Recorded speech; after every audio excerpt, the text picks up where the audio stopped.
बहुत खराब है तो उस्ताद जी जरा आहिस्ता आहिस्ता जाया जी। ठीक है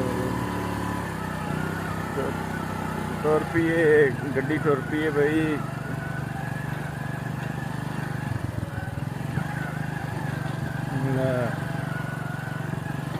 थोड़ा फलाओ एडा राह खराब है कुड़ी ये ना उस्ताद जी ला के ना ट्रेन ने ला के ना सारा खराब किया होया। चलो कोई नहीं हुण अगों सैट हो गया वैसे अगे उस्ताद जी बहुत राह खराब जी। हाँ तो गल है वाकई थोड़ा फलाओ ओए हो बड़ा बड़ा होया। आज तो आने ने वड्डे अगे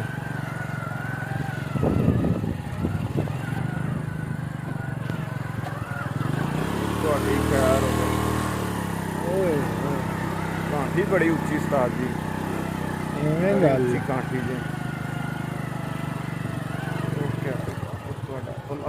वेख के उस्ताद जी हाँ बस बस आ इन्ना थोड़ा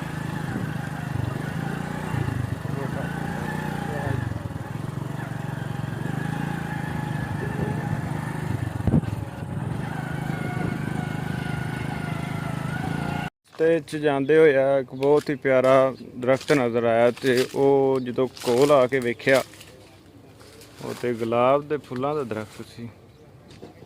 ਕੀ ਹੀ ਬਾਤ ਹੈ।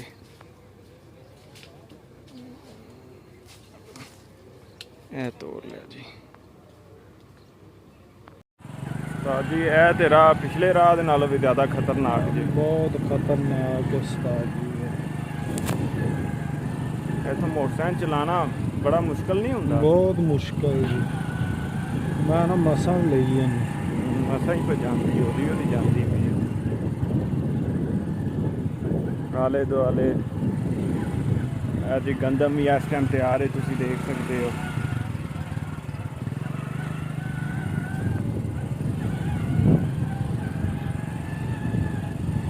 रास्ता वाकई बड़ा खराब ਧਿਆन ਕੇ ਉਸਤਾਦ ਜੀ ਸੱਟ ਹੀ ਨਾ ਦਿਆ ਜੇ ਕਿਤੇ। नहीं जी नहीं